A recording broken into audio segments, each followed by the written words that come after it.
Orúkọ mi lábẹ́rẹ́ Ọláolúwafẹ́ràn mi alias Ashamu tó ṣẹnu ṣámúṣámú.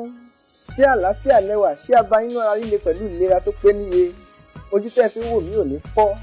Etí tẹ́ fi ń gbọ́ mi ò sì ní di lọ́lá Elédùmarè ọba. Àlàáfíà ni bàbá fọkànbalẹ̀ lágbára tí ń bẹ lọ́lá Olúwa ọba ẹ ò ní fàìsàn lògbà. Tó ọ̀rọ̀ ní tóbi káfọ̀bẹ̀ bù ẹ jẹ́ ń ṣe kíákíá. Ọmọ bíbí ìpínlẹ̀ Èkìtì ńlá Ashamu jẹ́. Èmi làbí gbẹ̀yìn nínú ọmọ méje tí ìyá àti bàbá bí. Mo dúpẹ́ lọ́wọ́ Olúwa ọba pé gbogbo ẹ̀gbọ́n tí mo ní pátápátá ló kúkú ń tì mí lẹ́yìn. Tó lórí Orísun náà láwà, ẹ dákun ẹ má gbé kúrò lórí Orísun nìkan ni ní gbogbo gbàkúgbà.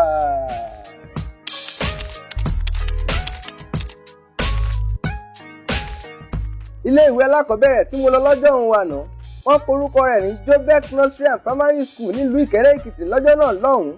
Mo dúpẹ́ lọ́wọ́ Elédùmarè ọba. Nígbà mo wá ṣetán, mo mọ ilé Baptist Comprehensive High School, ilé ìwé gíga tó ga díẹ̀ bí ilé ìwé alákọ̀ọ́bẹ̀rẹ̀ lọ. Nígbà tí mo ṣetán, mo lọ sí ilé ìwé University of Calabar nílùú Calabar ẹni kó jìnnà lọ́hùn-ún. Àmọ́ ńgbà tí wọ́n kọ̀ tó fún aládùmíṣàn láwọn bí, a ní láti rìn jìnnà ká láti lọ wá admission lọ ní University of Calabar.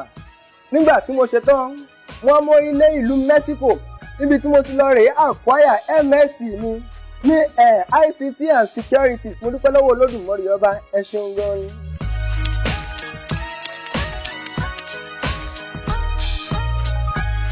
Mo bẹ̀rẹ̀ iṣẹ́ sọ̀rọ̀sọ̀rọ̀ láti gbà mo wà ní kékeré. Mo kéré gan bóyá ká sọ pé bí ọmọ ọdún 7 tàbí 9. Orúkọ tí wọ́n pè láṣàmú ibi tó ti wá. Mo rántí níjọ́ náà lọ́hùn. Mo ní àǹfààní láti kópa nínú fíìmù kan tí wọ́n pè ní Aláṣẹ Ilẹ̀. Wọ́n bá rè fún mi láṣàmú. Gbogbo aláàlẹ́ orúkọ mi gẹ́gẹ́ kìí ṣàṣàmú. Àmọ́ orúkọ orí ìtàgé ni Ashamu, Abẹ́rẹ́ Ọlá, Ashamu, Olúwafẹ́mi, Ashamu. Ẹ dákun aráalé ẹ mọ̀ bá wa lọ, Ashamu ló bá yín sọ̀rọ̀.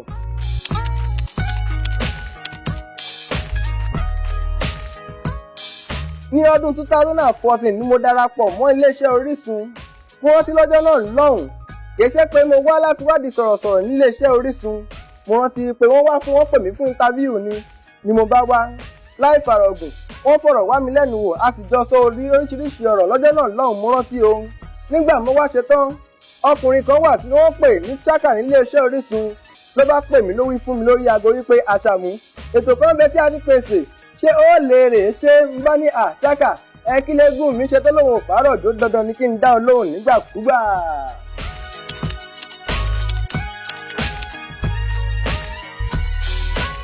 Ètò mi àkọ́kọ́ lórí Orísun móhùnmáwòrán ó ní wọ́n pè ní ó wà ń bẹ̀, níbi tí èmi ọkùnrin Ashamu kan ṣoṣo ti wà láàárín obìnrin 3 ọ̀tọ̀ọ̀tọ̀, obìnrin 3 tààrà.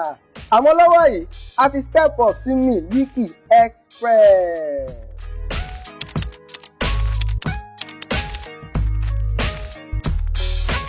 Tàbá ní ká sọ̀rọ̀ nípa ìdojúkọ lórí Orísun móhùnmáwòrán, ìdojúkọ pọ̀ jàǹtìrẹrẹ. Àkọ́kọ́ kúkú ti mọ̀ pé ìnílé nílùú Èkó, ìlú Ìbàdàn ni mo ti ń wá lójoojúmọ́. Àmọ́ bí ká wá láti ìlú Ìbàdàn ká fẹ́ rìkọ̀dù lórí Orísun kí wọ́n sọ fún wa pé ká dúró. Wọ́n fún wa lágo 7 for example, aago 7 lù, 8 lù, 9 lù, 10 lù pé a rìkọ́ọ̀dù. Nígbà tó wá dago 12, a ṣẹ̀ṣẹ̀ wá wọnú sílé láti lọ rẹ rìkọ́ọ̀dù ni. Àmọ́ mo mọ̀ pé ẹjọ́ Orísun kọ́, ẹjọ́ NEPA, ẹjọ́ mọ̀nàmọ́ná tí ń ṣe mọ̀nàmọ́ná ni gbogbo alára wa. Ẹ bá gbàdúrà kó orílẹ̀-èdè Nàìjíríà kó sunwọ̀n lọ́ọ̀dẹ̀.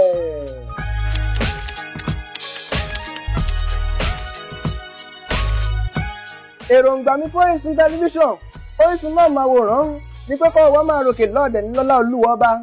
Ẹ jẹ́ ń já yín sí ìké ìṣẹ́ ìbámọ̀. Àwa ni Virtual Media Network tó ní Nàìjíríà. Àwa ló ní Prime TV. Àwa ló tún Orísun tẹlifíṣàn tẹ́yìn tún bọ̀ lọ́nà bẹ́ẹ̀ ni gbogbo alára wa. Èròǹgbà mi Ashamu gẹ́gẹ́ bí ẹnìkan ni pé kí n di sọ̀rọ̀sọ̀rọ̀ tó dángájíá lórísun tẹlifíṣàn lọ́ọ̀dẹ̀.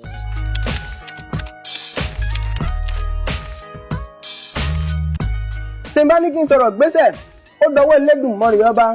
Àmọ́ mo fẹ́ kẹ́ mọ̀ wípé èmi ò mọ anything àtọ̀ séwì lórí Orísun tẹlifíṣàn náà ni. Nítorí pé n ò lè kọ hip hop bẹ́ẹ̀ ni n ò lè kọ àlùjó. Àmọ́ mo lè kọrin ewì ìyálẹ̀ tàtẹ́ bá ní mọ́ ọkọ́ lọ. Mo gbàdúrà kó Olódùmarè ọba gbé mi lọ́wọ́ sókè nípasẹ̀ Orísun tẹlifíṣàn lọ́ọ̀dẹ̀.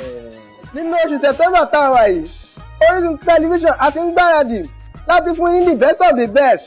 Bẹ̀rẹ̀ láti orin, eré orí ìtàgé àti bẹ́ẹ̀ bẹ́ẹ̀ lọ tá a máa fún yín lórí Orísun tẹlifíṣàn náà ni ẹ máa bá wa wò. nígbàkúùgbà. Again ẹ jẹ́ sọ fún yín bẹ́ẹ̀ láti ọjọ́ kìíní oṣù kẹwàá nínú ọdún tá a wà yìí gbogbo tẹ̀rẹ̀ pé ti mọ̀ nípa Orísun tẹlifíṣàn Orísun móhùnmáwòrán irọ́ lásán ni òfúùtù fẹ́ tẹ̀ ni gbogbo tẹ̀rẹ̀ mọ̀ tí ì mọ̀ nǹkan kan kékeré lẹ rí tí ì rí nǹkan kan kàtàkàtà ń bọ̀ lọ́nà ẹ kú ojú lọ́nà lórí Orísun tẹlifíṣàn náà ni èmi Ashamu ló wí pé Orísun tẹlifíṣàn ló lè ṣe ní Star Times kódà.